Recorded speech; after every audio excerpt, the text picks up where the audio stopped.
Padre Celestial, gracias te damos porque nos has traído hasta este lugar para estudiar tu palabra.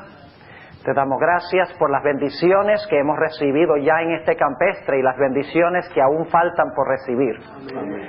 Pedimos, Señor, al abrir tu palabra en esta mañana, que tu Santo Espíritu nos acompañe, abre nuestras mentes y enternece nuestros corazones para recibir tu mensaje y prepararnos para los grandes eventos que están prontos a estallar en este mundo. Amén. Gracias por escuchar nuestra oración y gracias por responderla en el nombre de Jesús. Amén. Amén. Ayer dimos un ejemplo práctico, un individuo en la historia que simboliza a los 144,000. Mencionamos al profeta Enoc. Ahora ustedes recuerdan que Enoc se levantó en la peor época de la historia del mundo. Se levantó antes del diluvio, cuando todo designio del pensamiento del corazón del hombre era de continuo solamente el mal. Y Dios lo levantó para reprender el pecado y para llamar a los seres humanos a arrepentirse y a regresar a los brazos de un Dios de amor. Nos dimos cuenta que antes del diluvio había dos clases de creyentes. Estaban en primer lugar los creyentes que murieron en Cristo, conversos. Y en segundo lugar está Enoc, quien no murió, sino que fue trasladado al cielo de entre los vivos. Tenemos aquí una representación de lo que va a pasar con la generación final. Porque al final de la historia habrá también dos grupos. Los que murieron en Cristo antes que el Señor venga y aquellos que estarán vivos para ser trasladados al cielo de entre los vivos, que proclamarán el mensaje final de Enoc al mundo, que no tiene prácticamente sino mal. Nos dimos cuenta que Enoc tenía tres características básicas que tendrá la generación final. En primer lugar, estudiamos ayer que guardó los mandamientos de Dios, que es lo que significa caminar con Dios. Pero no lo hizo por ganar la salvación, sino que lo hizo por agradar a Dios. Fíjense, caminó con Dios no porque tenía, guardó los mandamientos no porque estaba obligado, sino porque dice que quería agradar a su padre. Es como un niño que todo el tiempo le está diciendo: papá, mira lo que hice, mira lo que hice. Y el papá dice: bien hecho, hijo, bien hecho. ¿Y cómo se siente el hijo? Se siente contento, ¿verdad? ¿Por qué? Porque está alegando el corazón de su padre. Así fue Enoc, obediente a Dios, porque quería complacer a Dios, porque quería agradar a Dios. Y así será la generación final: guardarán los mandamientos de Dios, caminarán mano a mano con Dios, porque quieren agradar a Dios. Segunda característica: Enoc tuvo una fe inquebrantable en lo que no podía ver. Tuvo una fe inquebrantable de que el cielo existía y que Dios estaba preparando un lugar para él, aun cuando no había ido todavía. La generación final tendrá esa clase de fe. La Biblia lo llama la fe de Jesús. Y en tercer lugar, vimos que Enoc tenía el testimonio de Jesucristo. La sierva de Dios usa esa expresión exacta. Dice que tuvo el testimonio de Jesús y con el testimonio de Jesús le advirtió al mundo en cuanto a su maldad y lo llamó al arrepentimiento. Como la generación final tenemos también el testimonio de Jesucristo, y el propósito es preparar a la iglesia, el propósito es amonestar al mundo para que regresen a los brazos de un Dios de amor. Ahora, posiblemente alguien se esté preguntando si esta aplicación es correcta. Quisiera leer una cita que encontramos en el libro Patriarcas y Profetas, página 77. Escuchen lo que dice la sierva de Dios. Antes que yo descubriera esta conexión entre Enoc y la generación final, ya la sierva de Dios había captado la conexión. Dice ella lo siguiente: el piadoso carácter de este profeta representa el estado de santidad que deben alcanzar todos los que serán comprados de entre los de la tierra. Esa es una cita de Apocalipsis 14:3. Comprados de entre la tierra, está entre comillas en esta cita. Y es una cita que se refiere en Apocalipsis 14:3 a los 144,000. Así que él sigue diciendo, el piadoso carácter de este profeta representa el estado de santidad que deben alcanzar todos los que serán comprados de entre los de la tierra en el tiempo de la segunda venida de Cristo.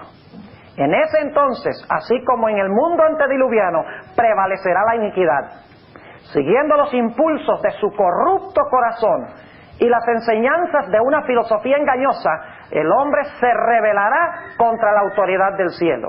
Pero, así como Enoc, el pueblo de Dios buscará la pureza de corazón y la conformidad con la voluntad de su Señor hasta que refleje la imagen de Cristo.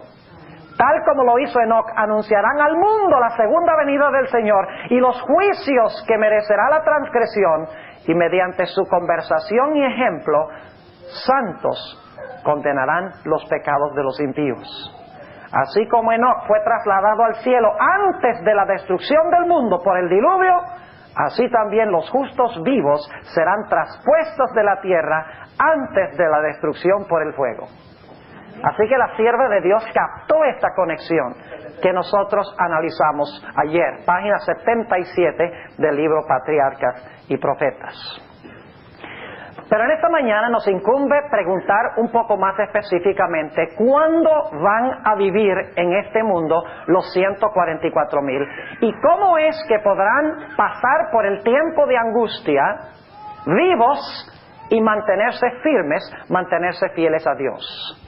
Vamos a tratar de responder en primer lugar la pregunta ¿cuándo vivirán en la tierra los 144,000? Bueno, ya lo contestamos ayer cuando estudiamos en cuanto a Enoc. Enoc fue trasladado al cielo de entre los vivos. Eso significa que los 144,000 simbolizados por Enoc representan aquellos que serán trasladados al cielo de entre los vivos cuando Cristo venga. Pero queremos ahora analizar evidencia bíblica adicional en cuanto a este punto. Vayan conmigo al libro de Apocalipsis, el capítulo 6, y quiero repetir, hermanos y hermanas, un punto que recalqué ayer y lo voy a repetir en el transcurso de la semana, y es lo siguiente. Si usted espera salvarse como adventista del séptimo día, usted va a tener que pertenecer a uno de dos grupos. Si usted espera estar vivo cuando Cristo venga, y yo personalmente creo que Cristo va a venir en esta generación, no estoy fijando fechas, pero viendo lo que está pasando en la iglesia y lo que está pasando en el mundo, Cristo no puede demorar mucho. Ahora, si usted tiene planes de estar vivo, si yo tengo planes de estar vivo, usted y yo tendremos que pertenecer al grupo de los 144,000. Porque ese es el único grupo de salvos que estarán vivos cuando Cristo venga. Ahora, si llegamos a morir, tendremos que pertenecer a otro grupo. El grupo que sale en la resurrección especial. De eso vamos a hablar, Dios mediante, mañana. Mañana vamos a hablar de la resurrección especial. Es decir, no habrá adventistas que van a resucitar en la resurrección general de los justos. No habrá adventistas del séptimo día que van a resucitar en la resurrección que menciona Pablo en 1 de Tesalonicenses 4, donde dice los muertos en Cristo resucitarán primero. Entre ese grupo no habrá adventistas del séptimo día. Los adventistas del séptimo día resucitarán en una resurrección especial antes de la segunda venida de Jesús, y se los voy a comprobar mañana. Entonces, ¿por qué estamos estudiando lo que estamos analizando esta semana? Sencillamente porque si usted quiere estar entre los 144,000, si Cristo viene en nuestra generación y usted está vivo, va a tener que pertenecer a los 144,000 y va a tener que poseer el carácter que ellos poseen. Y ese carácter no lo tenemos ahora, porque hemos sido indolentes, hemos sido perezosos en la preparación de ese carácter. Así que nos incumbe estudiar en cuanto a ellos, saber cuándo van a vivir, saber la clase de carácter que van a tener para que nosotros podamos preparar ese tipo de carácter para estar firmes en el tiempo que se avecina.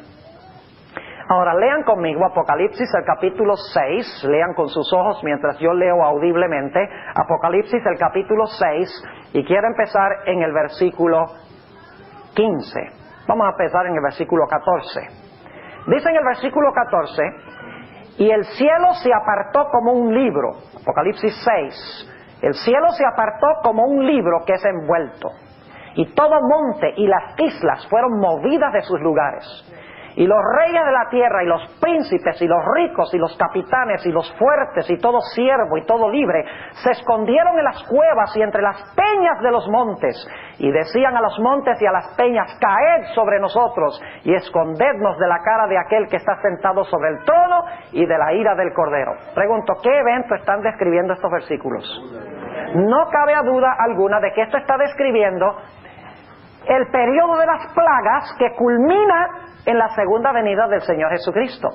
Ahora, yo quiero que ustedes noten que después de describir el tiempo de las plagas, cuando se derrama la ira de Dios sin mezcla de misericordia, cuando este periodo se está realizando, según hemos leído, este periodo termina con una pregunta, o este pasaje termina con una pregunta. Noten lo que dice el versículo 17. Porque el gran día de su ira es venido. Ahora, cuando la Biblia habla del gran día de su ira, está hablando no solamente de la segunda venida, sino de todo el periodo del tiempo de angustia de Jacob, cuando están cayendo las plagas. Ese es el derramamiento de la ira de Dios sin mezcla de misericordia. Pero la pregunta es, porque el gran día de su ira es venido. Y ahora noten la pregunta: ¿y quién podrá estar firme? Cuando venga el gran día de la ira de Dios, las plagas y la segunda venida del Señor Jesucristo, la pregunta surge: ¿quién cuando venga esto podrá estar firme? ¿Saben ustedes? Eso no puede estar refiriéndose, esa pregunta no puede referirse a los que murieron, porque si están muertos no tienen que permanecer firmes.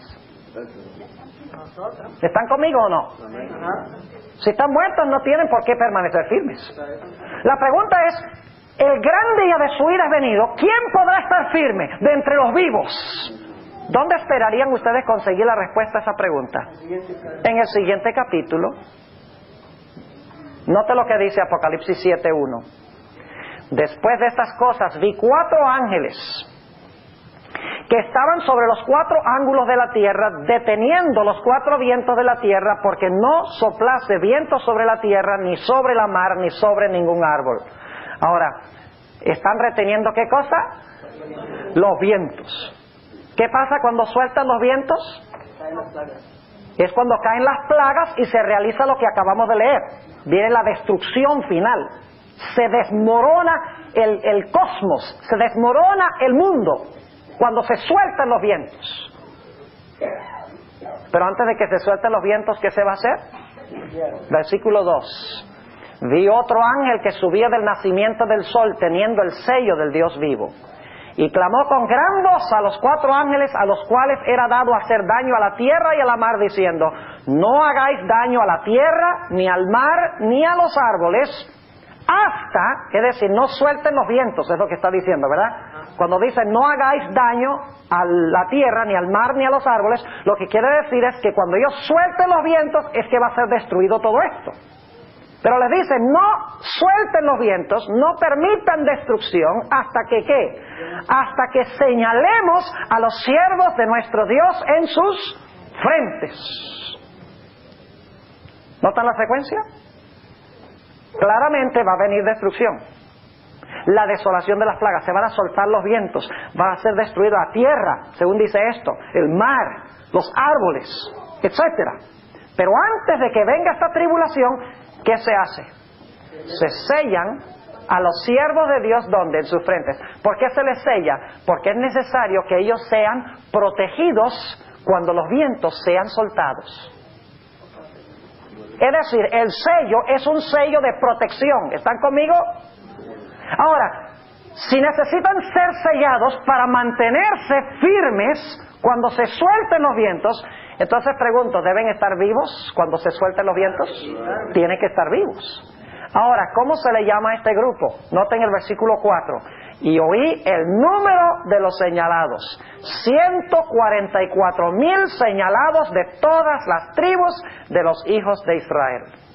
Entonces, ¿quiénes son los sellados? Los 144,000. ¿Van a pasar los 144,000 por el tiempo de angustia cuando se suelten los vientos? Sí. ¿Van a permanecer firmes? Sí. Claro. Entonces, ¿van a estar vivos? Sí. Lógicamente que sí. ¿Y por qué van a ser protegidos? Porque tienen, ¿qué cosa? Porque tienen el sello de Dios. Pregunto entonces, ¿cuándo vivirán los 144,000 según este pasaje? ¿Estarán vivos cuando Cristo venga? Cuando venga el día de su ira.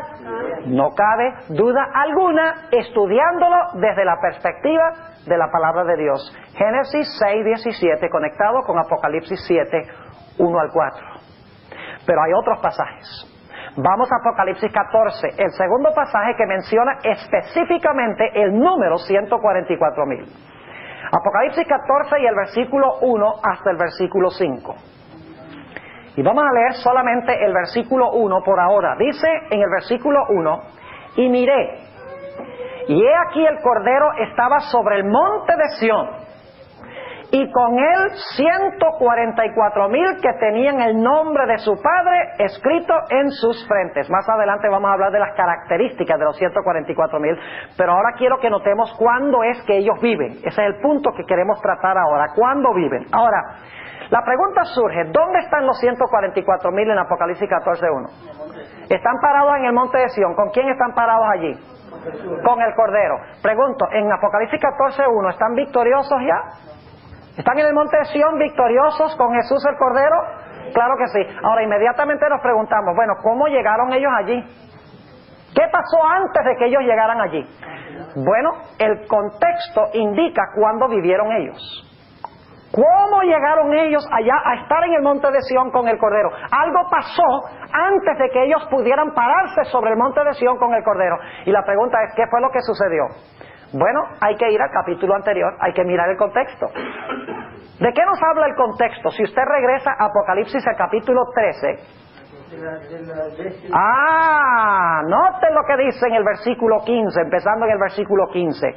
Dice, y le fue dado que diese espíritu a la imagen de la bestia, para que la imagen de la bestia hable, y hará que cualesquiera que no adoren la imagen de la bestia sean ¿qué?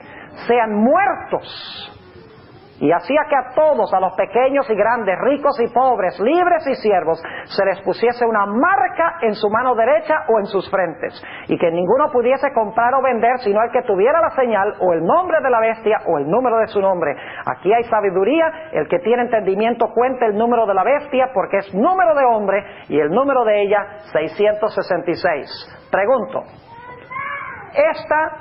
este grupo de personas, los 144,000, ¿viven cuando la bestia se une con la imagen de la bestia? Según el contexto. Yo pregunto, ¿todavía se ha unido la bestia y la imagen de la bestia plenamente? No. Entonces, ¿este grupo todavía está en el futuro? Yo creo que algunos se están escogiendo ahora, pero el grupo en su plenitud todavía es futuro. Yo pregunto, ¿este grupo va a estar vivo cuando el falso profeta haga caer fuego del cielo a la tierra y haga esta gran señal? Sí, el versículo 13, que no leímos, de Apocalipsis 13, dice eso. Pregunto, ¿esta generación vivirá cuando la herida mortal de la bestia sea sanada? Sí. ¿Este grupo de personas van a vivir cuando no se pueda comprar ni vender? Sí, el contexto lo dice. ¿Este grupo va a vivir cuando se proclame el decreto de muerte? Sí, dice que sean muertos.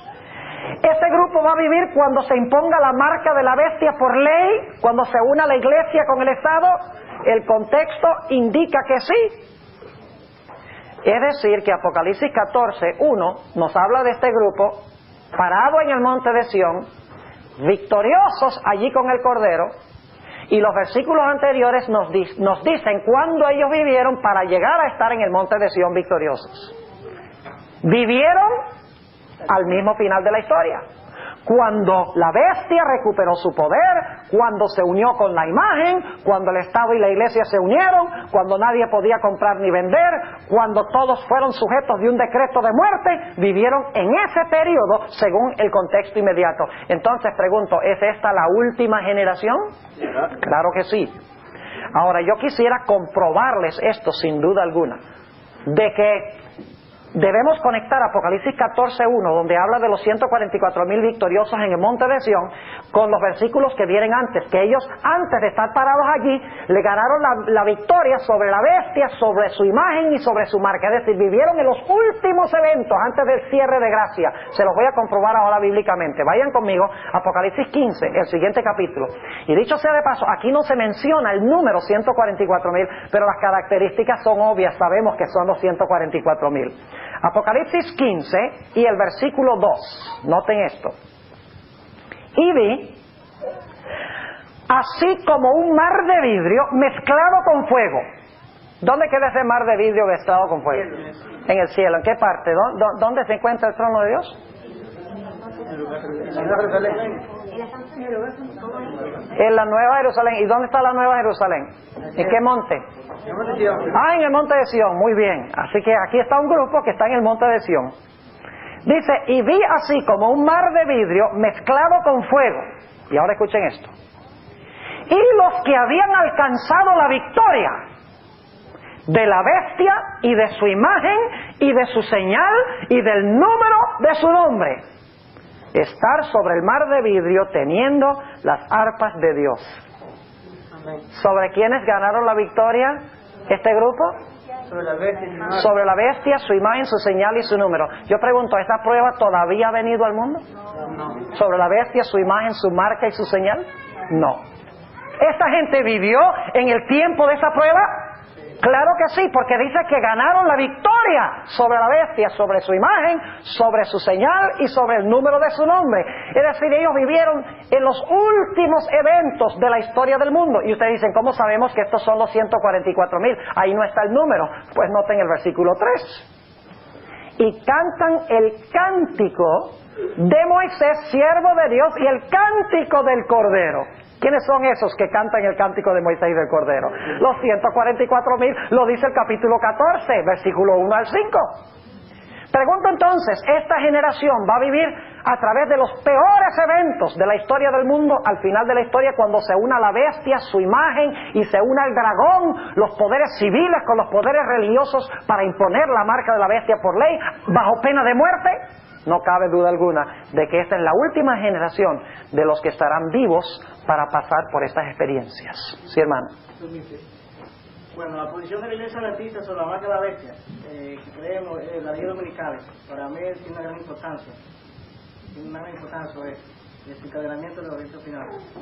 Pero estaba saliendo una serie de libros que están hablando de los microchips, el código de los productos, que se habla de ser implantado en el cuerpo humano, en cada creyente, de cada persona, sea en la mano o en la frente. ¿Qué relación podrá tener en la verdad por el nuevo orden mundial que se está planificando en el mundo? Bueno, ese es un tema para otro momento, pero nada más le voy a contestar su pregunta. Yo no creo que ninguna de esas cosas, el microchip debajo de la piel, o un número de computadora, o el seguro social, nada de eso es la marca de la bestia. La marca de la bestia es la observancia del falso día de reposo. Ahora, escúcheme bien, escúcheme lo que les voy a decir. Si usted no recibe la marca de la bestia, ellos van a controlar comprar y vender. Ahora, puede ser que la forma que ellos controlen comprar y vender sea con un microchip debajo de la piel, o puede ser con el número del seguro social, o puede ser con un carnet especial que den. El método de controlar si usted recibió la marca de la bestia o no. Pero el microchip no es la marca de la bestia. Es la forma de controlar a los que no reciben la marca de la bestia. ¿Están conmigo? Ahora, yo no digo que va a ser así. Hay mucha especulación. Lo importante es que tengamos en nuestro carácter el sello de Dios, y no vamos a discutir más este asunto porque se nos va el periodo en hablar de este asunto y quiero cubrir el material. ¿Está bien? ¿Guardamos un ratico para el final? Para que podamos cubrir el tema. Porque si empezamos a hablar de estas cosas, nos desviamos y cada uno da su especulación, y cuando terminamos con una colección de especulaciones. Ahora, volvamos otra vez aquí al tema que estamos estudiando. ¿Cuándo van a vivir los 144,000? ¿Les quedó claro de Apocalipsis 6 y 7 cuándo van a vivir? ¿Les quedó claro de Apocalipsis 14 y 15 cuándo van a vivir? Ahora vamos a notar Daniel 3, y no vayan allí, nada más les voy a relatar brevemente porque no teníamos tiempo de estudiar toda la historia. ¿Saben ustedes que esta prueba de la bestia y de su imagen viene de Daniel 3? En Daniel 3, Nabucodonosor, quien por un tiempo se comportó como una bestia, levantó una imagen y dio un decreto de que todos debían adorar la imagen que él, la bestia, había levantado. Y dio un decreto de que todo aquel que no adorara la imagen de la bestia fuera muerto. ¿Es así o no es así? Claro que sí.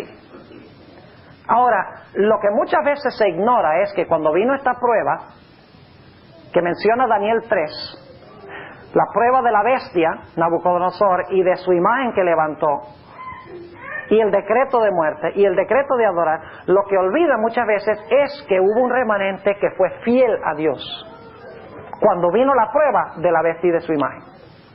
Ahora, ¿se han preguntado ustedes alguna vez por qué razón es que el horno fue calentado 7 veces más que lo que se solía calentar? ¿Será que Nabucodonosor tenía un termómetro? De un termómetro ahí, entonces decía, bueno, vamos a subir el termómetro ahora 7 veces más caliente. ¿Saben que yo creo que no? Porque esta es una escena simbólica. En realidad el número 7 significa totalidad, algo completo, total, pleno. Es decir, este es el horno lo más caliente que se puede calentar. Ahora yo pregunto, ¿el pueblo de Dios va a pasar por un terrible horno de aflicción, el peor horno de aflicción en la historia del mundo? ¿Cómo se llama ese periodo del horno de aflicción? El periodo de las 7 postreras plagas, cuando será derramada la ira de Dios sin mezcla de misericordia. Ese será el horno de fuego, el horno de aflicción.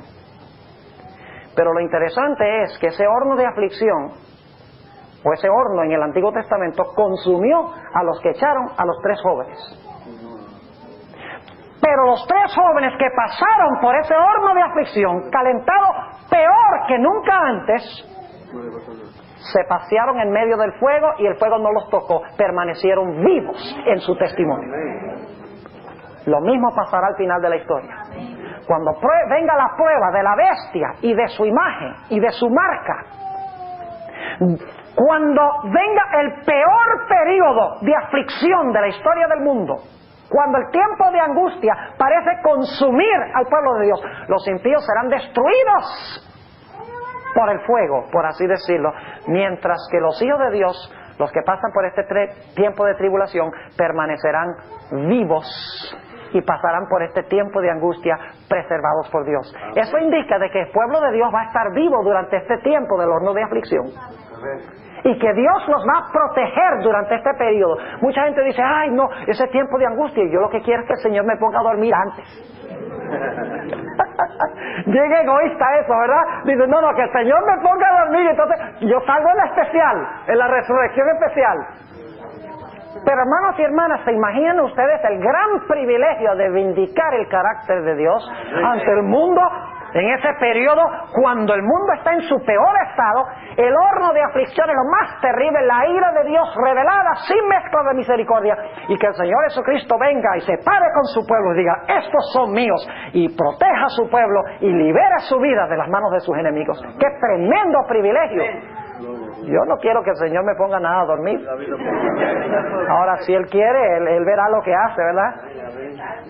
Yo quiero llegar allí sea como sea, en la especial o trasladado de entre los vivos. Lo importante es llegar, pero qué privilegio pertenecer a este grupo. ¿Les queda claro de Daniel 3 que el pueblo de Dios va a pasar por el último horno de aflicción, el tiempo de angustia, el periodo de las plagas? Dicho sea de paso, vamos a leer un texto que encontramos en el libro de Job, Job 23. No tenemos tiempo ahora de hablar del libro de Job. Esa es una ilustración de lo que va a pasar en el tiempo de angustia al pueblo de Dios. Es una historia simbólica, pero notemos cómo Job describe su experiencia. Job 23 y el versículo 10. Job 23 y el versículo 10. Dice Job, mas él conoció mi camino, probaráme y saldré como qué, y saldré como oro. Saben que los jóvenes en el horno de fuego eran el oro de Dios, y Dios los estaba refinando y los estaba purificando para revelar al mundo este oro precioso, puro, lindo, limpio que Él tenía en medio de un mundo que estaba en abierta rebelión contra Dios. Noten también Isaías, el capítulo 48 y el versículo 10 sobre este asunto de lo que representa el horno. Isaías 48 y el versículo 10. ¿Saben ustedes que cuando van a refinar oro, el fuego es intensamente caliente? El propósito es que el fuego queme todo lo que no sea el oro, lo consume, lo destruye, y entonces ya cuando sale el oro al otro lado, todas las impurezas han sido consumidas. Note lo que dice Isaías 48 y el versículo 10. He aquí te he purificado, y no como a plata. Hete escogido, ¿en qué? En horno de aflicción. Ahora vamos al libro de Joel. Otro retrato de cuándo van a vivir los 144,000. Joel, el capítulo 2, y vamos a leer los primeros versículos rápidamente, y ustedes me van a decir qué evento están describiendo estos versículos. Joel 2, y el versículo 1. Dice, tocad trompeta en Sión, y pregonad en mi santo monte. Tiemblen todos los moradores de la tierra, porque viene el día de Jehová, porque está cercano. Día de tinieblas y de oscuridad, día de nube y de sombra, que sobre los montes derrama como el alba, un pueblo grande y fuerte. Nunca desde el siglo fue semejante, ni después de él será jamás en años de generación en generación. Está hablando de un ejército que viene, ¿verdad? Versículo 3. Delante de él consumirá fuego, tras de él abrazará llama. Como el huerto del Edén será la tierra delante de él, y detrás de él como desierto asolado, ni tampoco habrá quien de él escape. Viene un general con sus tropas, dice que cuando viene la tierra está como el huerto del Edén, y cuando se va la tierra está como un desierto. Y luego dice en el versículo 4, su parecer como parecer de qué. Vienen en caballos, y como gente de a caballo correrán, como estruendo de carros saltarán sobre las cumbres de los montes, como sonido de llama de fuego que consume hojarascas, como fuerte pueblo aparejado para la batalla. Esta gente viene para una batalla, ¿verdad? Y viene sobre caballos y viene quemando, y viene con el sonido de la trompeta. ¿Qué evento están describiendo estos versículos? La segunda venida de Cristo, no cabe duda. Noten el versículo 6. Delante de él temerán los pueblos, pondránse mustios todos los semblantes. Mustios significa que se ponen pálidos. Versículo 7. Como valientes correrán, como hombres de guerra subirán la muralla, y cada cual irá en sus caminos, y no torcerán sus sendas. Que vienen una misión donde no se desvían ni de a diestra ni a siniestra. ¿A qué vienen? A destruir. ¿Recuerdan a qué venían los ángeles de Apocalipsis el capítulo 7? ¿A qué vienen? ¿A qué? A destruir cuando suelten los vientos. Aquí está hablando de cuando se sueltan los vientos. Noten el versículo 8. Ninguno apretará a su compañero, cada uno irá por su carrera, y aun cayendo sobre la espada no se herirán. Este es un ejército sobrenatural, porque caen sobre la espada y no les pasa nada. Versículo 9. Irán por la ciudad, correrán por el muro, subirán por las casas, entrarán por las ventanas a manera de ladrones. Jesús dice, he aquí yo vengo como ladrón. Versículo 10. Delante de él temblará la tierra, se estremecerán los cielos, el sol y la luna se oscurecerán, y las estrellas retraerán su resplandor. ¿Qué evento están describiendo estos versículos? La segunda venida de Cristo. Noten el versículo 11. Ahora identifica quién es el general y quién son sus tropas. Dice, y Jehová dará su voz delante de su ejército, porque muchos son sus reales y fuertes que ponen en efecto su palabra. Y ahora noten cómo termina el pasaje. Porque grande es el día de Jehová y muy terrible, ¿y quién lo podrá sufrir? ¿Dónde hemos visto esa pregunta antes? En Apocalipsis, el capítulo 6 y el versículo 17. Ahora surge la pregunta, ¿quiénes podrán estar firmes cuando venga ese tiempo tan terrible que se describe aquí? ¿Quién podrá estar vivo y permanecer firme ante la presencia de Dios cuando Él venga? La respuesta está en los siguientes versículos. Y lamentablemente no tenemos tiempo de estudiar todos los detalles, solamente les voy a decir que los versículos subsiguientes están describiendo la purificación del pueblo de Dios en el día de expiación. Está hablando de la purificación del santuario celestial, de los pecados del pueblo. Y qué debe estar haciendo el pueblo mientras Dios está purificando el santuario. Nótenlo, vamos a leer los versículos aquí. Dice en el versículo 12, por eso. ¿Qué significa eso? Por eso pues. Por esa razón. ¿Por cuál razón? Por la razón que va a venir. Porque viene este día terrible y se pregunta, ¿quién podrá estar firme? Ahora Dios va a decir, te voy a decir cómo estar firme. Prepárate. ¿Están conmigo? Dice, por eso, pues ahora dice Jehová, convertíos a mí con todo vuestro corazón, con ayuno y lloro y llanto. ¿Saben ustedes que el pueblo de Dios ahora no debe estar celebrando sino llorando?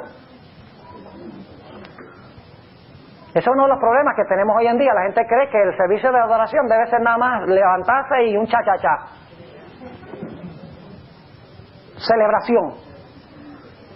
En el día de expiación el pueblo no celebraba, el pueblo se afligía y lloraba, como dice aquí, con ayuno, lloro y llanto, porque es el gran día de expiación. El gran día de su ira viene. Es un día de aflicción. Dice en el versículo 13, y lacerad vuestro corazón y no vuestros vestidos. Convertíos a Jehová vuestro Dios, porque misericordioso es y clemente. Fíjense cómo se enfatiza la misericordia y la clemencia de Dios. Dios no es un tirano que viene a desquitarse de todo el mundo y dice, no, yo no quiero destruir a nadie. Dice, yo soy clemente, soy misericordioso. Por eso te digo esto ahora, te lo digo ahora para que no te agarre ese tiempo por sorpresa. Dice, porque misericordioso es y clemente, tardo para la ira, y grande en misericordia, y que se arrepiente del castigo. Gloria a Dios. Amén. Qué hermoso retrato de Dios. En el juicio Dios no quiere condenarnos, Dios quiere que aflijamos nuestras almas para que pueda justificarnos. Amén. Y luego dice en el versículo 14, ¿quién sabe si volverá y se apiadará y dejará bendición tras de él presente y libación para Jehová Dios vuestro? Y luego habla de la preparación, dice, tocad trompeta en Sión. ¿Recuerdan que antes del día de expiación se tocaban las trompetas? ¿Recuerdan que en el día de expiación se ayunaba? ¿Recuerdan que la gente aflige a sus almas? Así que si ustedes quieren estudiar más sobre qué está describiendo esto, está hablando del gran día de expiación, lo que hace Cristo en el santuario y lo que debemos hacer nosotros en obra paralela en la tierra. Dice en el versículo 15, tocad trompeta en Sión, pregonad ayuno, llamad a su congregación. Pregunta, ¿en el día de expiación la gente tenía que congregarse alrededor del santuario? ¿Cómo no? Dice, reunid el pueblo, santificad la reunión, juntad los viejos, congregad los niños y los que maman, salga de su cámara el novio. Es decir, ni siquiera el novio, el que está en luna de miel, puede quedarse adentro. Se va a encontrar con Jehová. Salga de su cámara el novio y de su tálamo la novia. Entre la entrada y el altar, ahora escuchen pastores, entre la entrada y el altar lloren los sacerdotes, ministros de Jehová, y digan, perdona, oh Jehová, a tu pueblo, y no pongas en oprobio tu heredad, para que la gente se enseñoreen de ella. ¿Por qué han de decir entre los pueblos, ¿dónde está su Dios? Pregunto entonces, ¿quiénes estarán firmes cuando el Señor Jesucristo venga? Los 144,000. ¿Y qué característica tienen los 144,000? ¿Qué hacen ellos? Antes de que venga la destrucción, ¿están caminando con Dios? ¿Están guardando los mandamientos de Dios? ¿Están agradando a Dios? ¿Están obedeciendo a Dios? Claro que sí. ¿Están desarrollando su fe? ¿Están afligiendo su alma? Claro que sí. Esa es la preparación necesaria. Pero noten que nuevamente se dice que aquellos que van a estar firmes cuando venga toda esta desolación del Señor que viene con su ejército para destruir, son aquellos que participan en la obra de Cristo, en la purificación del templo del alma. Y saben que eso no se hace viendo televisión. Usted no va a purificar su alma si lo que hace es confirmar el pecado. Porque lo que hace la televisión es confirmar la pecaminosidad de nuestro corazón. El diablo ha tomado cosas que pueden ser de una bendición incalculable y las ha vuelto una maldición. Entre eso los videos, la televisión, el internet. ¡Qué gran bendición para esparcir el evangelio puede ser el internet! Y la televisión, ¿cómo no? Y los videos, la tecnología moderna. Pero todo lo que se podría haber usado para bien, el diablo lo ha usado para mal. Y especialmente entre los que profesan ser pueblo de Dios. Ahora vamos a nuestro último pasaje para ver cuándo va a vivir esta gente. ¿Saben ustedes entonces cuándo van a vivir los 144,000? ¿Van a estar vivos cuando Cristo venga? ¿Van a pasar por el tiempo de angustia? Entonces, si Cristo va a venir en nuestra generación, nosotros vamos a tener que pertenecer a ese grupo si estamos vivos. No cabe duda alguna. Entonces, ¿qué tenemos que hacer? Tenemos que estudiar Joel, el capítulo 2, y ver qué preparación es necesaria. Ahora, noten un último pasaje, el libro de Ezequiel, cómo vuela el tiempo, ¿no? Ezequiel, el capítulo 9, de aquí viene la escena de Apocalipsis 7. Ezequiel, el capítulo 9, y vamos a empezar leyendo en el versículo 1. Dice: y clamó en mis oídos con gran voz diciendo, los visitadores de la ciudad han llegado y cada uno trae en su mano su instrumento para destruir. ¿A qué vienen estos individuos? Son ángeles, vienen a destruir, ¿verdad? Versículo 2, y he aquí que 6 varones venían del camino de la puerta de arriba, que está vuelta al aquilón, y cada uno traía en su mano su instrumento para destruir. Y entre ellos había un varón vestido de lienzos, ese es Cristo. ¿Saben ustedes cuál día el sumo sacerdote se vestía de lienzos? En el día de expiación. Exacto. Así que sigue diciendo, un varón vestido de lienzos, el cual traía a su cintura una escribanía de escribano. Y entrados paráronse junto al altar de bronce. Y la gloria del Dios de Israel se alzó de sobre el querubín sobre el cual había estado al umbral de la casa, y llamó Jehová al varón vestido de lienzos que traía a su cintura la escribanía de escribano, y díjole Jehová, pasa por medio de la ciudad, por medio de Jerusalén. ¿A dónde se va a realizar este sellamiento? Entre el pueblo de Dios, la iglesia. Y pon una señal, ¿dónde? En la frente a los hombres que gimen y que claman a causa de todas las abominaciones que se hacen en medio de ella. Y luego dice, y a los otros dijo a mis oídos, pasad por la ciudad en pos de él y herid, no perdone vuestro ojo, ni tengáis misericordia. ¿Cuántos grupos se mencionan en estos versículos? 2. Los sellados. ¿Y qué hacen los sellados? Claman y gimen, ¿qué? Por las abominaciones que se están cometiendo en la iglesia. Ahora, por si acaso alguno diga que yo estoy diciendo que la iglesia adventista es apóstata, quiero decirles que aquí, cuando digo que las abominaciones que se cometen en la iglesia, estoy hablando de toda la iglesia cristiana.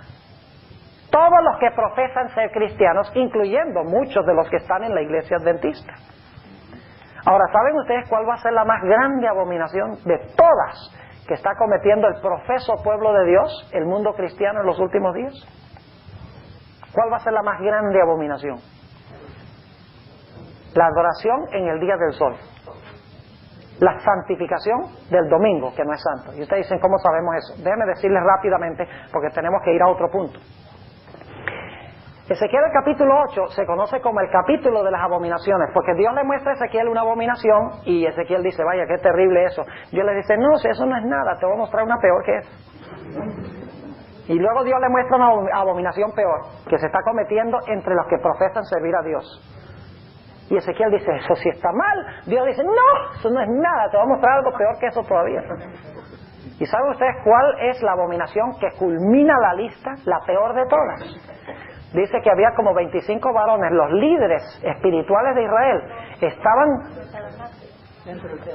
dentro del templo, arrodillados con su espalda al templo y con su rostro adorando al sol.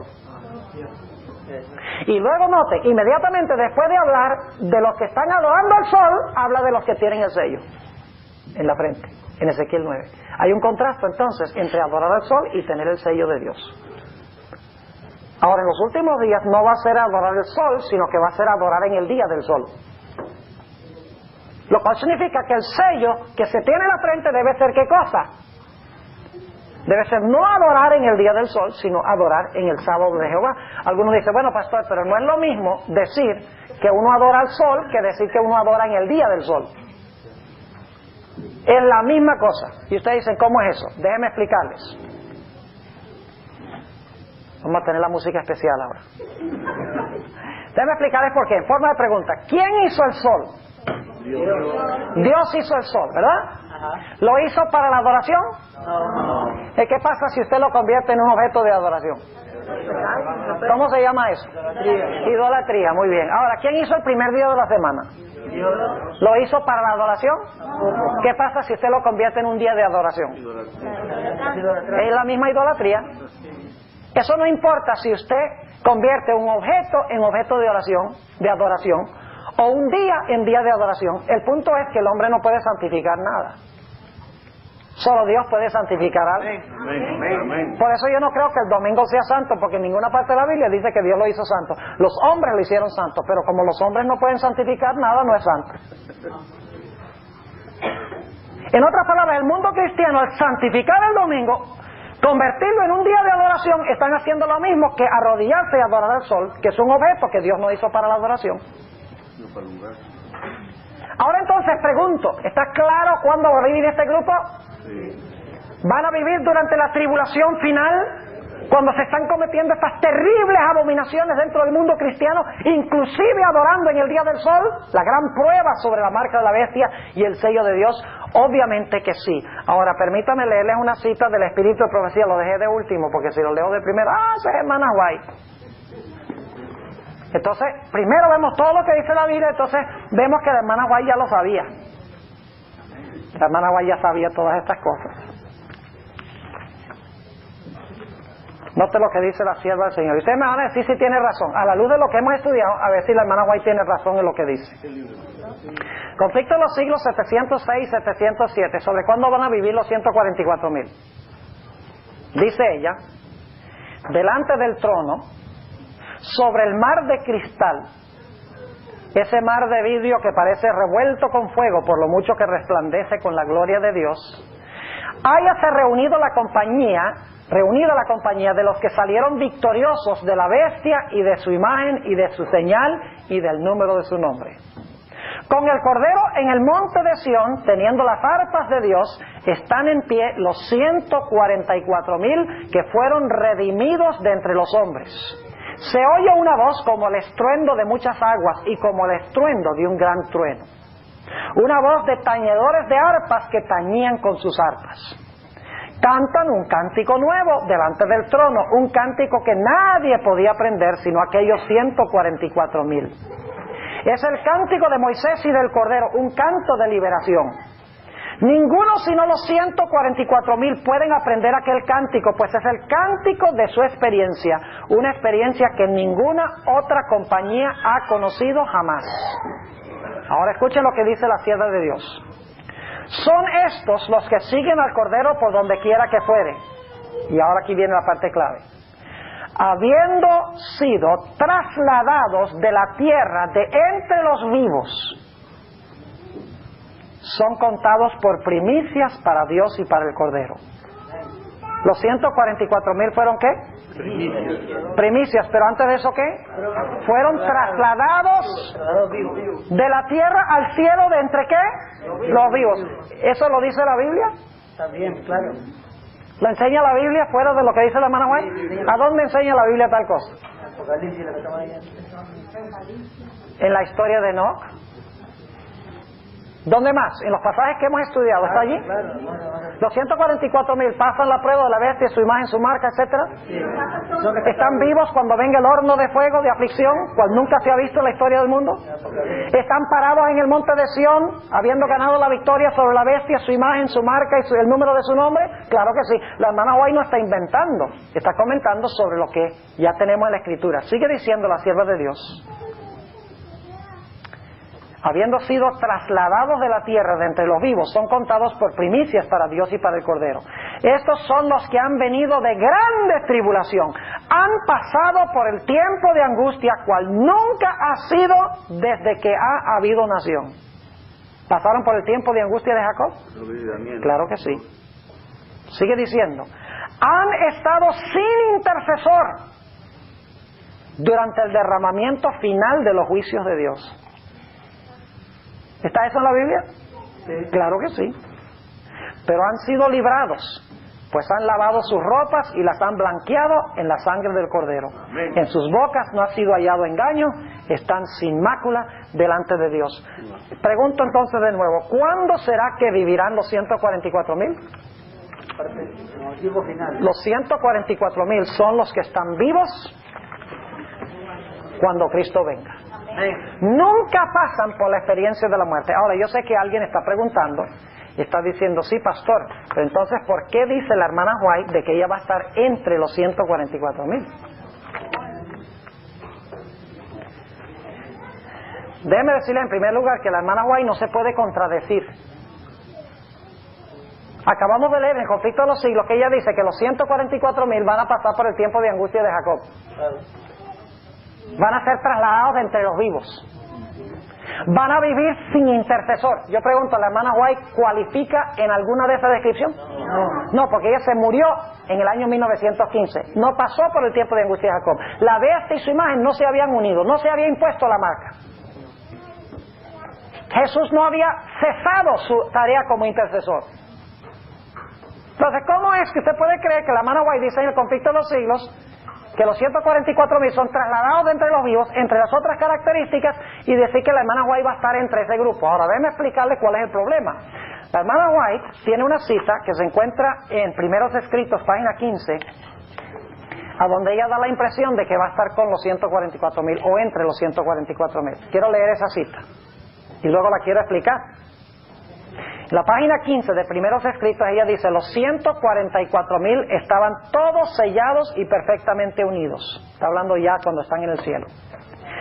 En su frente llevaban escritas estas palabras, Dios, Nueva Jerusalén, y además una brillante estrella con el nuevo nombre de Jesús. Y ahora escuchen esto.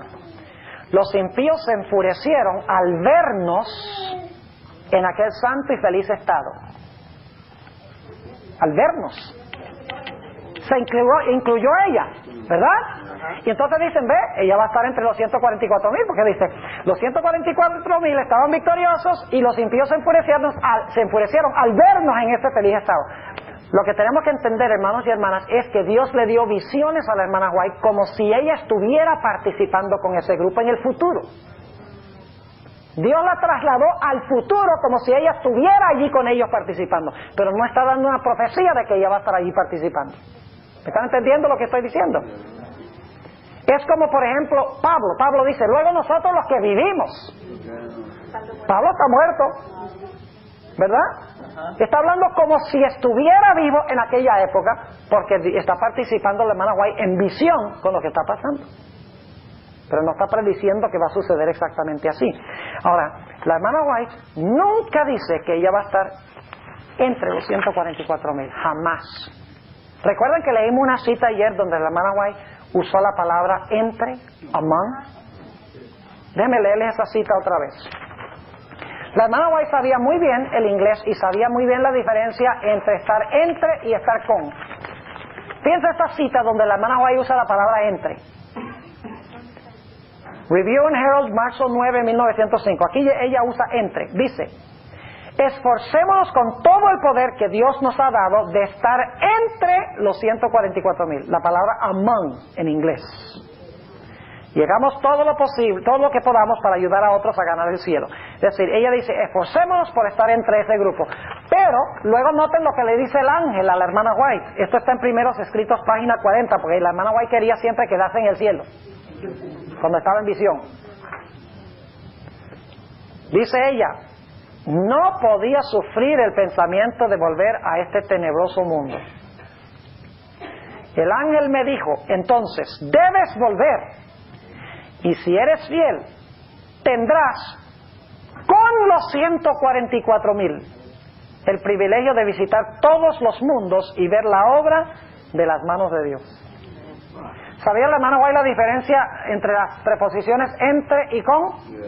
Lo sabía muy bien. Nunca, ni una vez, hermanos y hermanas, van a encontrar ustedes una cita de la hermana White a donde ella dice que ella va a estar entre los 144,000.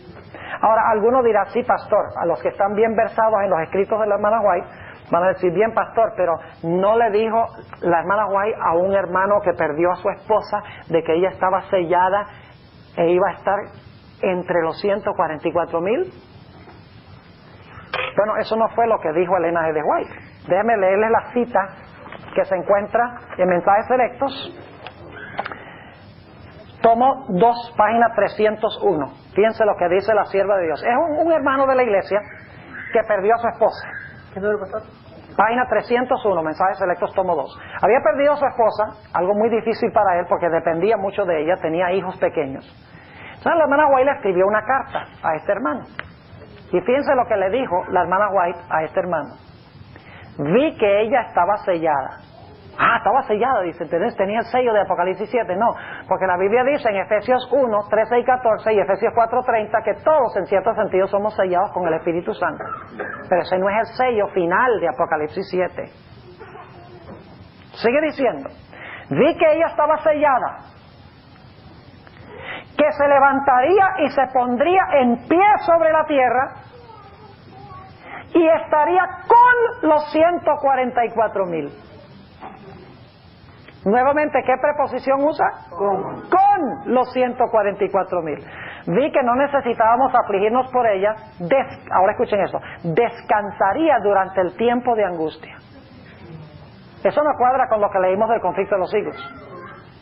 Pero la hermana White en el conflicto de los siglos dice, pasarán por el tiempo de angustia, los 144,000. Aquí la hermana White dice, descansará durante el tiempo de angustia. Entonces, o la hermana White se contradice, o hay algo que nos está faltando. Mañana vamos a hablar de una resurrección especial que sucede antes que Cristo venga, y se los voy a comprobar bíblicamente, no solo con el espíritu de profecía. Antes de que Cristo comience su segunda venida, Él deja oír su voz. Todos los que murieron en el mensaje del tercer ángel van a resucitar para ver la segunda venida de Jesús de principio a fin. Así que si usted no está vivo cuando Cristo venga, por lo menos va a ver toda la segunda venida del Señor Jesucristo en poder y gloria. Ya la resurrección general, los justos de la resurrección general, ellos resucitan ya cuando Cristo llega. Ya cuando Cristo está encima de la tierra, porque no toca la tierra, ya cuando está encima de la tierra, dice, levantaos los que dormís en el polvo de la tierra. Entonces todos los de la resurrección general resucitan, pero no presenciaron toda la segunda venida de Jesús de principio a fin. Por eso dice la sierva de Dios que los que resuciten en esta resurrección especial, entre las cuales está esta mujer que murió en 1850, esto está pasando en 1850. Dice ella que cuando resuciten los de la resurrección especial, estarán ellos parados con los 144,000, viendo a Jesús venir del cielo en poder y gloria, mientras la sinagoga de Satanás está postrada a los pies de los santos y diciendo, verdaderamente Dios los amó a ustedes. Amén. Ahora, déjeme meterle un clavo final a este féretro de la idea de que la hermana White va a estar entre los 144,000. Escuchen bien, la hermana Hastings murió en 1850. Leímos ya que los 144,000 van a pasar la prueba de la marca de la bestia, ¿verdad? Amén. ¿La hermana Hastings pasó la prueba de la marca de la bestia? No. Ahora escuchen lo que dice la sierva de Dios en el libro del Evangelismo. El libro del Evangelismo, la página 174. Y esta cita la está escribiendo Elena White, 1899. ¿Cuándo murió la hermana Hastings? 1850. ¿La marca de la bestia era una prueba cuando ella se murió? No. Es más, ¿saben ustedes que en 1850 nadie todavía había recibido la marca de la bestia? ¿Saben ustedes que hoy día todavía nadie ha recibido la marca de la bestia? Y usted, ay, los que adoran el domingo no han recibido la marca de la bestia. Nadie hoy tiene la marca de la bestia. ¿Cómo así, pastor? ¿Saben cuándo tendrán la marca de la bestia? Cuando claramente se revele a todo el mundo que el sábado es el día de reposo y que el domingo es un día falso. Cuando el individuo entienda bien, a ciencia cierta, e insista a guardar el domingo, recibe la marca de la bestia. Déjenme leerles del libro del Evangelismo, página 174, 1899, fíjense, ya la hermana Hastings ha estado muerta por 49 años. Dice la sierva de Dios, nadie hasta ahora ha recibido la marca de la bestia. Entonces la hermana White, la hermana Hastings no puede estar entre los 144,000 porque ellos pasan la prueba de la marca de la bestia. 1899, nadie había pasado esa prueba todavía. Nadie hasta ahora ha recibido la marca de la bestia. El tiempo de prueba no ha llegado aún. Hay cristianos verdaderos en todas las iglesias, sin exceptuar la comunidad católica romana. Nadie es condenado hasta que haya tenido la luz y haya visto la obligación del cuarto mandamiento. Pero cuando se ponga en vigencia el decreto que ordena falsificar el sábado, y el fuerte clamor del tercer ángel amoneste a los hombres contra la adoración de la bestia y su imagen, se trazará claramente la línea entre lo falso y lo verdadero. Entonces, los que continúen aún en la transgresión recibirán la marca de la bestia. En 1899, la marca de la bestia era aún ¿qué? Era aún futura, según la sierva del Señor. Así que la pregunta es, ¿los 144,000 viven durante el tiempo cuando se prueba a los seres humanos por la marca de la bestia? ¿La hermana Hastings pasó por esa prueba? No, porque ella murió en 1850, en 1899 la hermana White está diciendo nadie ha recibido todavía la marca de la bestia. Así que la hermana White y la hermana Hastings no van a estar entre los 144,000, sino que van a estar con los 144,000. Ahora, en los pocos minutos que nos quedan, quiero tratar con ustedes el punto, ¿qué significa estar firme? Ustedes notan que en Apocalipsis 6, versículo 17, después de describir el día de la ira de Dios, dice, el gran día de su ira es venido, ¿y quién podrá estar firme? Ahora, ¿quién podrá estar firme? ¿Cuál es la respuesta? La respuesta que se da es, solo podrán estar firmes aquellos que tienen, ¿qué cosa? El sello de Dios. Ahora pregunto, ¿qué es ese sello? Generalmente decimos que el sello es el sábado, y no cabe duda de que el sábado es la señal externa, pero es una señal externa de algo mucho mayor que ha pasado por dentro del ser humano. Déjenme leerles una cita de la sierva de Dios. Esta cita se encuentra lamentablemente en una fuente en inglés, Manuscript Releases, volumen 1, página 250. Noten lo que dice la sierva del Señor sobre este sello. Aquí llegamos a la parte más crucial. Ya hemos visto que si vamos a estar entre los 144,000, vamos a necesitar tener un carácter especial. Y si vamos a estar vivos, vamos a tener que estar entre ese grupo, porque no hay más grupo de vivos, de los salvos. Note lo que dice la sierva de Dios. Hay un espíritu de desesperación, de guerra y derramamiento de sangre. Y ese espíritu aumentará hasta el mismo fin del tiempo. Tan pronto el pueblo de Dios haya sido sellado en sus frentes, ahora noten lo que dice. No es un sello o una marca que se puede ver, sino un asentamiento en la verdad. ¿Qué significa asentar? Asentamiento. La palabra que se usa en inglés es settling. Por ejemplo, ustedes han visto estos jugos de manzana, apple cider, sidra de manzana. Ustedes sacuden la sidra y ¿qué pasa? Y se mezcla, ¿verdad? Porque hay una pulpa que cuando usted la mezcla parece que es todo parte de un mismo jugo. Pero ¿qué sucede con el transcurso del tiempo al usted dejar eso allí? Entonces, ¿qué pasa con la pulpa? Se va lentamente, ¿qué? Asentando. ¿Entiende lo que significa asentar? Significa lentamente nos vamos asentando o acomodando en la verdad. Ahora, noten lo que dice la sierva de Dios. Dice, no es un sello o una marca que se puede ver, sino un asentamiento en la verdad. Tanto intelectualmente como espiritualmente, de tal manera que no puedan ser movidos. ¿Qué es el sello? ¿Se puede ver el sello? No. Entonces no es un tatuaje. No es un banco tampoco. Es un sello que no se puede ver. ¿Y qué es el sello? Según esto, es un asentamiento, asentarse lentamente, poco a poco, como se asienta la pulpa de la sidra de manzana, poco a poco, dice ella, un asentamiento tanto intelectualmente como espiritualmente, de tal manera que no puedan ser movidos. Ahora, ¿qué quiere decir la sierva de Dios cuando dice asentarse en la verdad intelectualmente y espiritualmente, de tal manera que no puedan ser movidos? Quiero que vayan conmigo al libro de Mateo, el capítulo 7. Y ahí lo vamos a entender. Mateo 7. Y voy a leer empezando en el versículo 21. Mateo 7 y el versículo 21. Ustedes conocen bien este pasaje. Ahora vamos a comentar qué significa asentarse en la verdad intelectualmente y espiritualmente.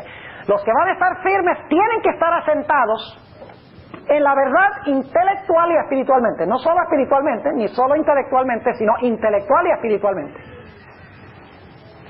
Y le voy a decir de una vez qué significa eso. Eso significa que usted no solamente puede tener una relación espiritual, personal con Cristo, sino que usted tiene que conocer bien la doctrina en la cabeza. Tiene que conocer la Biblia al derecho y al revés, intelectualmente, y a Cristo personalmente. Ahora, noten lo que dice Mateo 7, el versículo 21. No todo el que me dice Señor, Señor, ¿son estos cristianos? ¿Son cristianos estos? Sí. No todo el que me dice Señor, Señor entrará en el reino de los cielos, mas el que hiciere la voluntad de mi Padre que está en los cielos. Y ahora escuchen esto.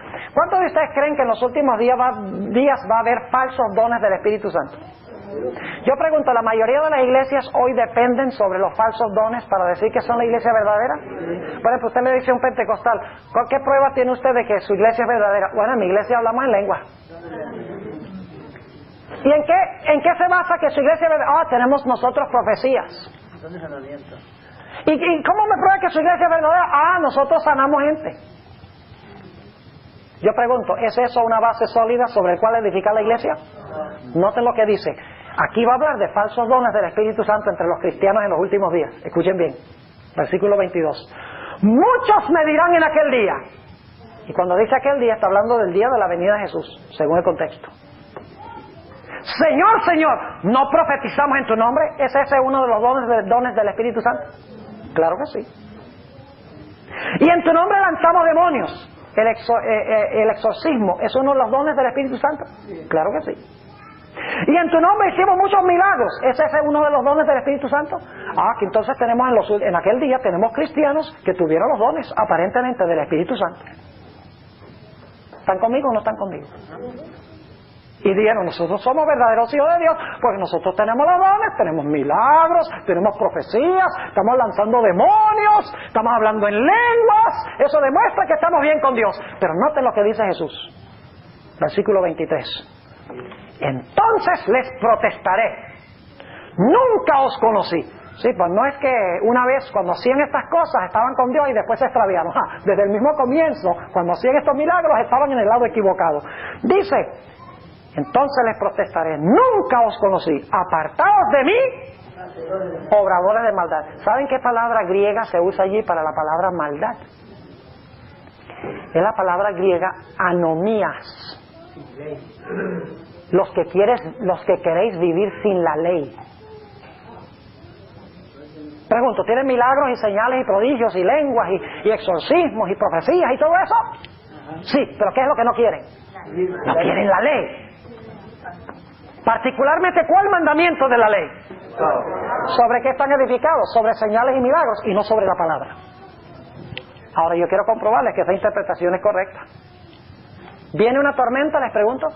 ¿Han leído ustedes el número de veces que la hermana White, cuando habla de la crisis final, dice se acerca la tormenta? Al acercarse la tormenta, al soltarse los vientos, al venir el diluvio. La hermana White usa esa terminología. ¿Sabe de qué está hablando? Del momento cuando los ángeles sueltan los vientos y viene la tempestad. Es como el Amarillo, Texas. Yo viví ahí 4 años y medio. ¿Saben ustedes que allá tiene uno que estar todo el tiempo atento al weather? Tiene que estar viendo la televisión. Cada noche uno ve cómo va a estar. Y dicen, hay las condiciones atmosféricas necesarias para que haya mañana un tornado. ¿Y qué creen ustedes que hacemos nosotros? Durante todo el día estamos chequeando el televisor. Porque en amarillo puede estar soleado. En cuestión de 10 minutos está todo nublado, soplando durísimo el viento, granizando y un tornado. Entonces uno tiene que mirar las señales y tiene que estar atento y estudiando y viendo para estar listo. La hermana White dice que así es la tempestad que se avecina. Y saben que antes de venir un tornado hay una calma increíble, un silencio sepulcral, donde uno dice no puede pasar nada, y luego de repente viene el tornado y destruye todo. Por eso se compara la destrucción final, el tiempo de angustia, con el soltar de los vientos. Y la pregunta es ¿quién podrá estar firme? Bueno, va a haber en primer lugar los que dependen de señales, prodigios y milagros y lenguas y todo esto. Y dice, esto demuestra que nosotros somos del Señor, Señor. Ahora noten la parábola que da Jesús. Versículo 21. Versículo 24. Cualquiera pues que oye estas palabras y las hace. ¿Cuál es el problema con los que tienen señales, prodigios y milagros? Oyen, pero no hacen. Cualquiera pues que me oye estas palabras y las hace, le compararé a un hombre prudente que edificó su casa sobre la peña. ¿Qué significa edificar sobre la peña? Hacer señales, prodigios y milagros. Eso es edificar sobre la peña. Eso demuestra que usted es de Cristo. ¿Qué demuestra? ¿Sabe? Hoy en día demasiado se depende en la iglesia sobre sentimientos, emociones, voces, impresiones, intuiciones, emoción. Sí, todo el mundo quiere tener en la iglesia baile y quieren tener música donde aplauden y quieren, todo el tiempo emocionados. Si usted edifica su experiencia sobre eso, tenga la seguridad de que va a estar en el lado equivocado. Sigue diciendo la sierva de Dios o la Biblia. Noten el versículo 26. Versículo 25. ¿Dónde edificó este hombre su casa? En la peña. ¿Qué significa edificar en la peña? Oír la palabra de Cristo y ¿qué? Y hacerla. ¿Qué va a hacer el mundo cristiano en los últimos días? ¿Va a hacer la palabra o solo oírla? Solo oírla. ¿Pero va a tener milagros? Sí. Entonces, si tiene milagros, ¿son de Dios? No. Versículo 25. Noten la terminología. Descendió la lluvia. ¿Qué viene? La tormenta. ¿Se van a soltar qué cosa? Los vientos. Y descendió lluvia y vinieron ríos y soplaron vientos y combatieron aquella casa y no cayó porque estaba fundada sobre la peña. ¿Qué es estar fundado sobre la peña? Oír la palabra de Dios y hacerla. No solo espiritualmente, sino intelectualmente. En un momento les voy a dar un último ejemplo de eso. Ahora noten el caso contrario. Versículo 26. Y cualquiera que me oye estas palabras y no las hace, le compararé a un hombre insensato que edificó su casa sobre la arena. ¿Qué significa edificar sobre la arena? La arena significa hacerse el del oído gordo, hacerse el sordo. Cuando Dios dice, haz esto, dice, yo te oigo, pero me hago el que no te oigo. Edificar sobre la arena significa oír la palabra y no hacerla. Versículo 27. Descendió la lluvia y vinieron ríos y soplaron vientos, se hicieron ímpetu en aquella casa y cayó. Y fue grande su ruina. ¿Por qué cayó? Porque no estaba edificada sobre qué. Sobre la peña. Ahora alguno me dirá, bueno pastor, ¿cómo sabe usted que puede conectar la sección donde dice que hicieron milagros y prodigios y el estar edificado sobre la peña? ¿Cómo sabe usted que hay que conectar esos dos? Porque en Mateo se da colección de consejos de Jesús sin ninguna conexión. Vamos a Lucas 6 y le voy a mostrar que sí hay una conexión. Vamos al pasaje paralelo, Lucas 6. Y el versículo 46, Lucas el capítulo 6 y el versículo 46. Se da la misma parábola, pero noten ahora la conexión que hace Jesús. Lucas 6, 46. ¿Por qué me llamáis Señor, Señor, y no hacéis lo que digo?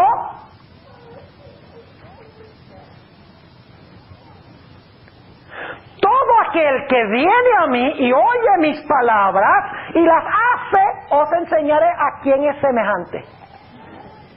Pregunta entonces, ¿hay que conectar esos prodigios, señales y milagros con edificar sobre la peña y sobre la arena? Claro que sí. ¿Saben por qué la mayoría del mundo cristiano va a estar en el lado equivocado? Porque edifican su religión sobre emociones y milagros y sentimientos y exorcismos y lenguas, todos estos fenómenos, mientras que ignoran la obediencia a la palabra de Dios. No van a querer nada que ver con la ley de Dios. Ahora déjenme darles un ejemplo práctico de lo que estoy diciendo.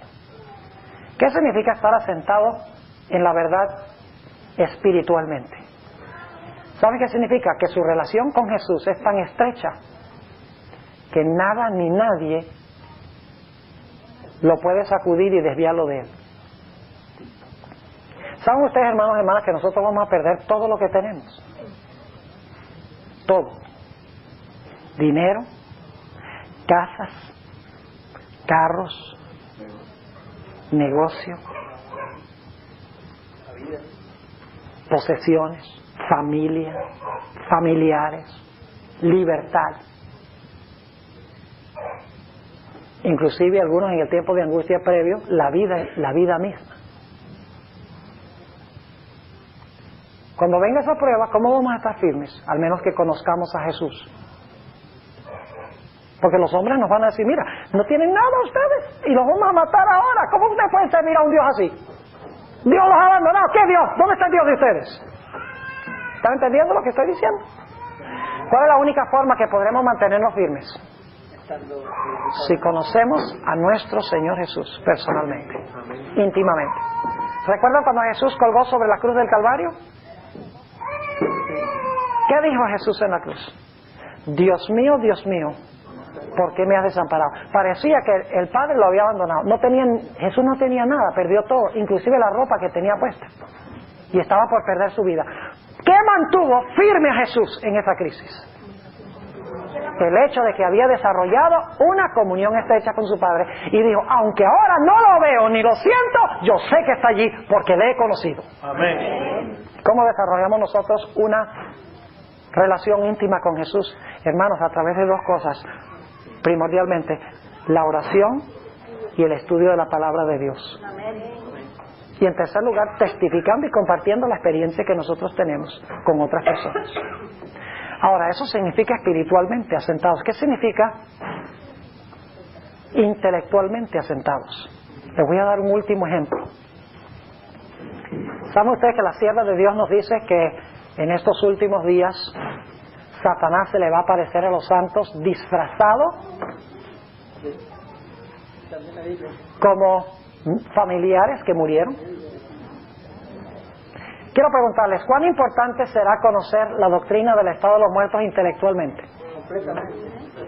¿Qué le va a decir usted a Satanás? Yo sé que tú no eres mi familiar porque yo tengo una relación con Cristo.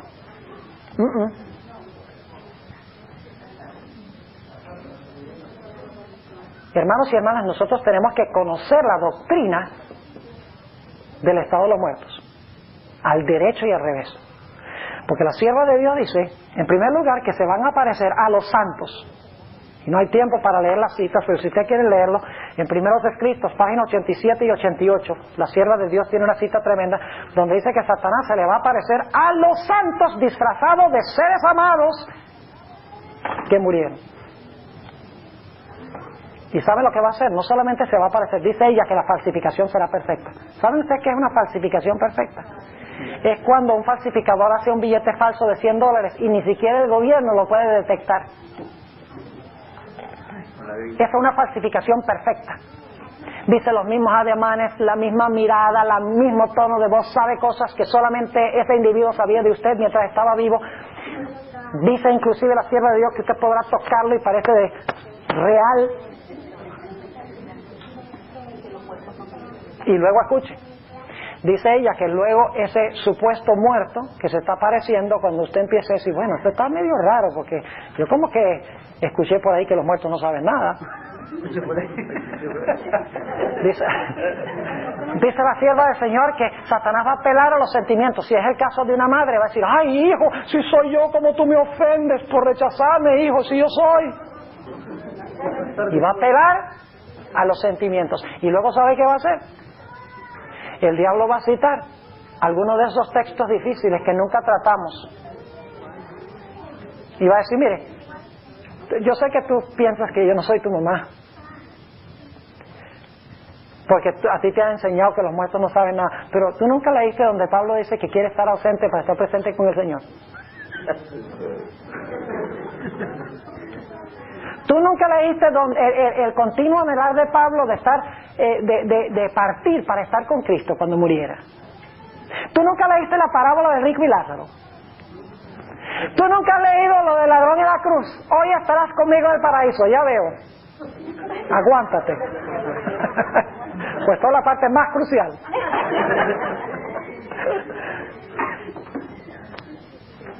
Y va a usar esos textos para tratar de sacudir nuestra fe en la doctrina que tenemos nosotros como adventistas. Pregunto, ¿tenemos que conocer al derecho y al revés esos pasajes?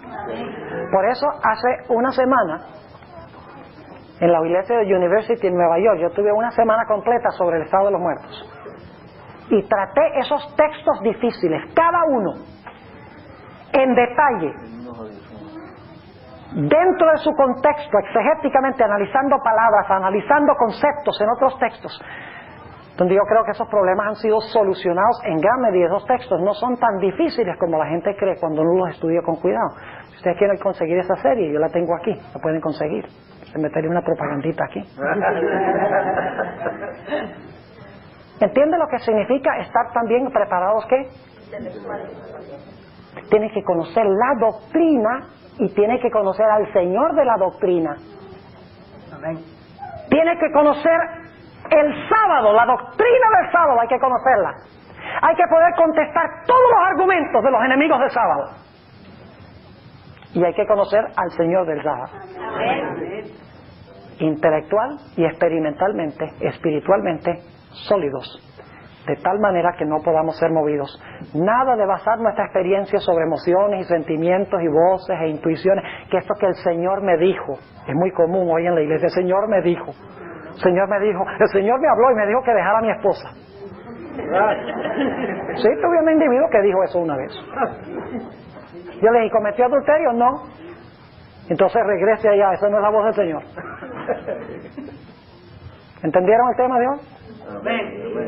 ¿Qué necesitaremos para estar firmes? El sello de Dios. Y el sello de Dios es estar asentados espiritualmente e intelectualmente, de tal manera que no podamos ser movidos. Oremos. Padre, te damos gracias por el tiempo que hemos podido pasar juntos. Queremos estar, Señor, firmes cuando Cristo venga. Ya sea si morimos o si vivimos, queremos ser fieles a Jesús. Te pido, Señor, que nos ayudes a dedicarnos alma, espíritu y cuerpo a ti sobre el altar. Te damos gracias por habernos acompañado y gracias por contestar nuestra oración en el nombre de Jesús. Amén.